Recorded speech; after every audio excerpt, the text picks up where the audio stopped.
When Rob Reiner's name comes up now, Rondo isn't rushed to praise or criticize. He pauses first. That pause matters. It tells you. This isn't about shock or spectacle. It's about perspective that only comes after a lifetime inside Hollywood, watching people grow, drift, and sometimes change in ways no one expected at the beginning. Ron Howard grew up in the industry the way few people ever have.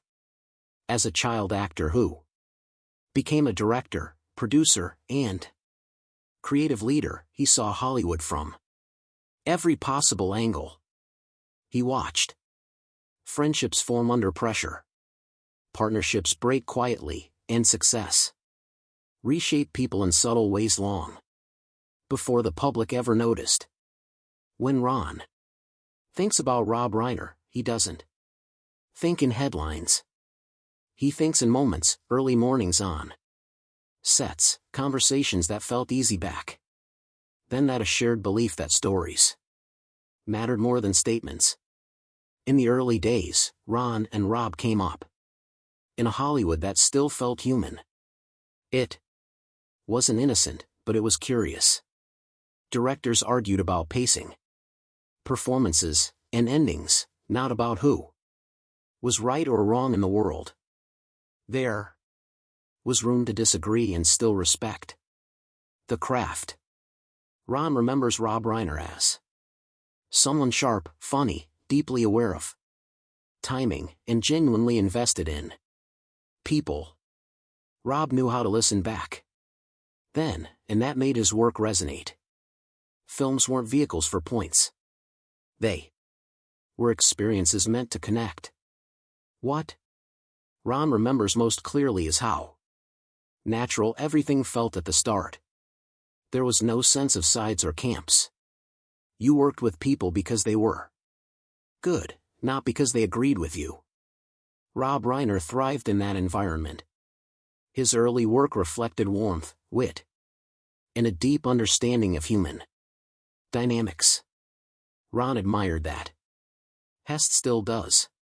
He's careful to say that admiration never disappeared. What changed was the atmosphere around the man, eventually the way people moved inside it. As Hollywood grew louder, Ron noticed how silence became harder to hold. Opinions started traveling faster than ideas. Certainty became currency. Ron doesn't say this accusingly. He says it the way someone describes a weather shift. Slowly, almost imperceptibly, the temperature changed. Conversations that once felt open began to feel cautious. People started choosing words more carefully.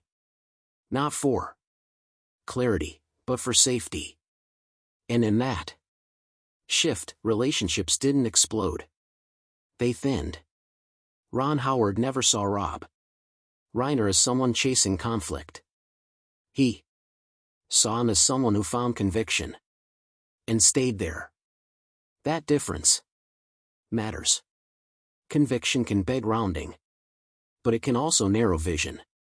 Ron felt that narrowing over time, not as rejection, but as distance calls, happened less often.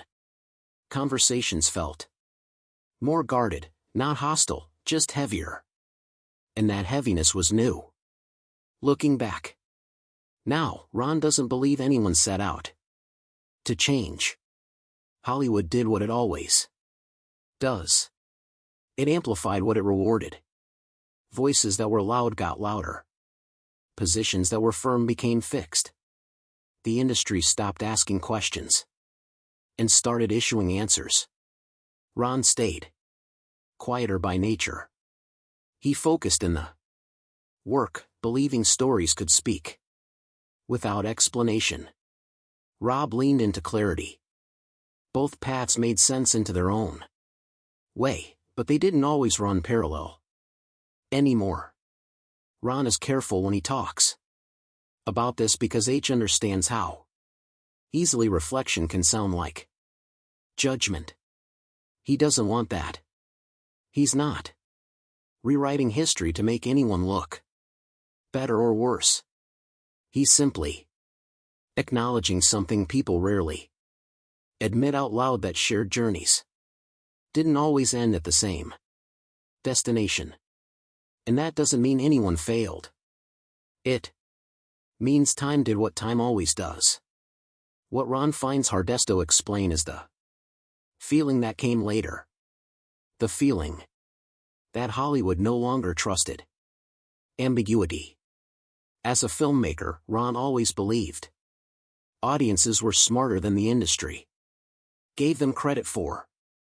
He believed people could sit with complexity, wrestle with emotion, and walk away without being told what to think in. That belief shaped his work. It also shaped how he viewed Rob Reiner's evolution, not as betrayal, but as a response to an environment that demanded certainty. There were moments Ron remembers vividly, moments that never made it into interviews or retrospectives. A glance exchanged when a conversation stalled, a laugh that felt forced, a silence that lingered a little too long. Those are the things that stay with him now, not the public debates or the noise. Because those quiet shifts are where truth usually hides.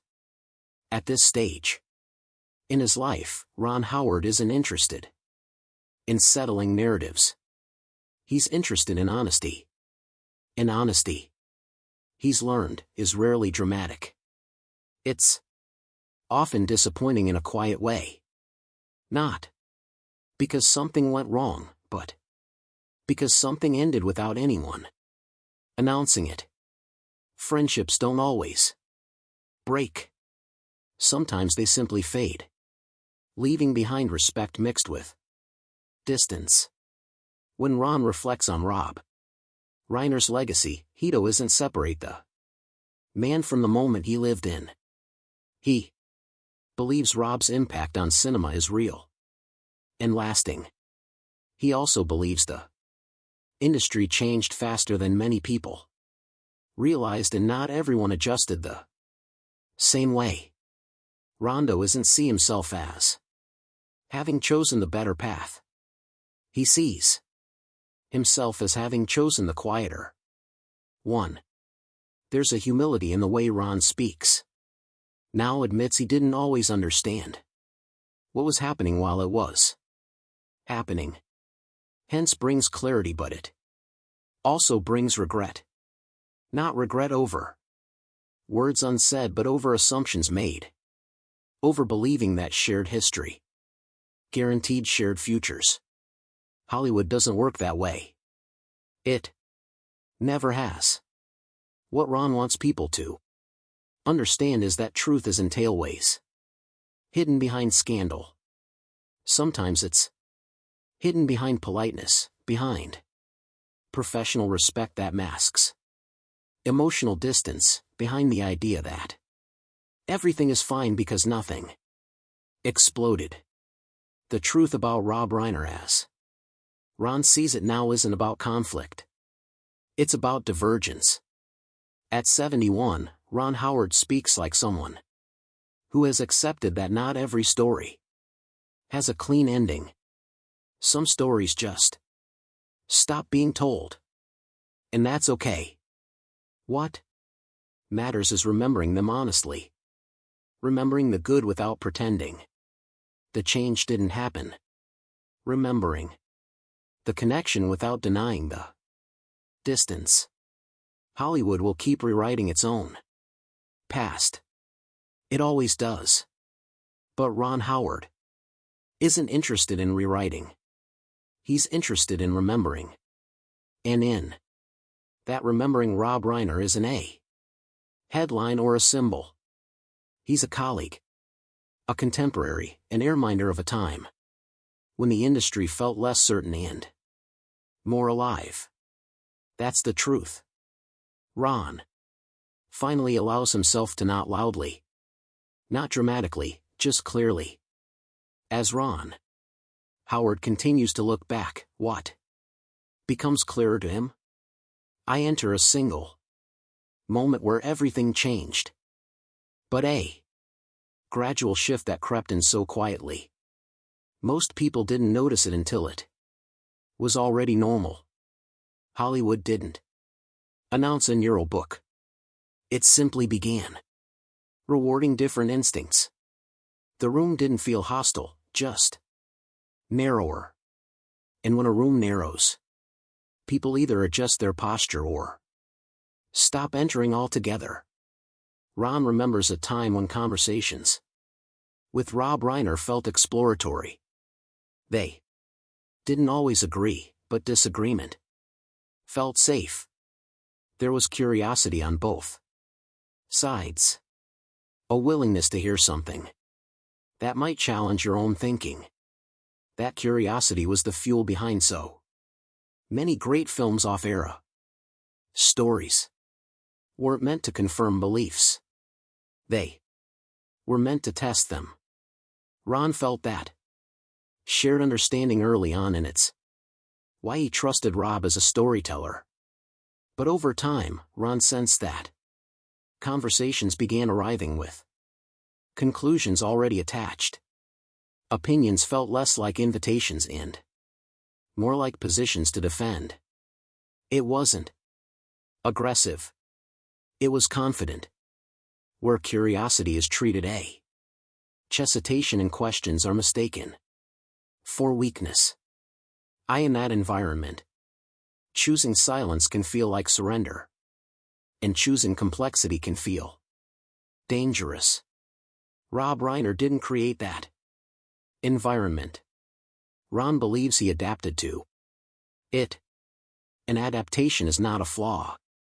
It's human, but adaptation comes with trade-offs. The more certain the message, the less room there is for interpretation. An interpretation to Ron is where audiences find themselves inside a story. As Rob's public voice grew stronger, Ron noticed something else quietly fading. The sense of shared uncertainty that once bound filmmakers together, that feeling of all standing in the same fog, trying to make sense of human behavior through art. The fog lifted, but clarity came at a cost. When everyone claims to see clearly, listening becomes optional. Ron doesn't present Rob for choosing his path. Resentment requires blame. And Rondo doesn't feel blame fits here. What he feels is loss. Loss of a shared creative language that once allowed very different people to sit at the summitable. Loss of an industry that trusted audiences enough to leave conclusions unfinished. As the years passed, Ron realized that some relationships don't tend with conflict. They end with acceptance. Acceptance that people you once mirrored no longer reflect you back. Acceptance that admiration can coexist with distance. Acceptance that history doesn't owe anyone permanence. Now, when Ron Howard speaks about Rob Reiner, what you hear most clearly, I scent disappointment. It's understanding. Understanding that Hollywood didn't just change Rob. It changed everyone. Some leaned into the noise. Some stepped away from it. And in between those choices, connections stretched thin. This realization didn't come quickly. It came with age. With watching cycles repeat, with seeing certainty rise, fall, and rise again under new names. Ron learned that the industry always believes it's progressing even when it's narrowing, and that awareness made him more protective of the one thing he could still control: how he told stories. For Ron, the truth about Rob Reiner isn't behind controversy or headlines. T lives In the quiet space between who they were and who they became. In the recognition that shared beginnings don't guarantee shared endings, and in the understanding that sometimes the most honest thing you can do is let distance exist without turning it into drama. Torin Howard. That isn't failure, it's realism. After Reiner's death, Ron Howard didn't rush to speak. He noticed how quickly the world filled the silence for him. Headlines appeared. Clips resurfaced. Opinions hardened almost instantly. It reminded Ron of something had always feared about modern remembrance. We don't leave space for processing anymore. We summarize lives before the echo has even faded.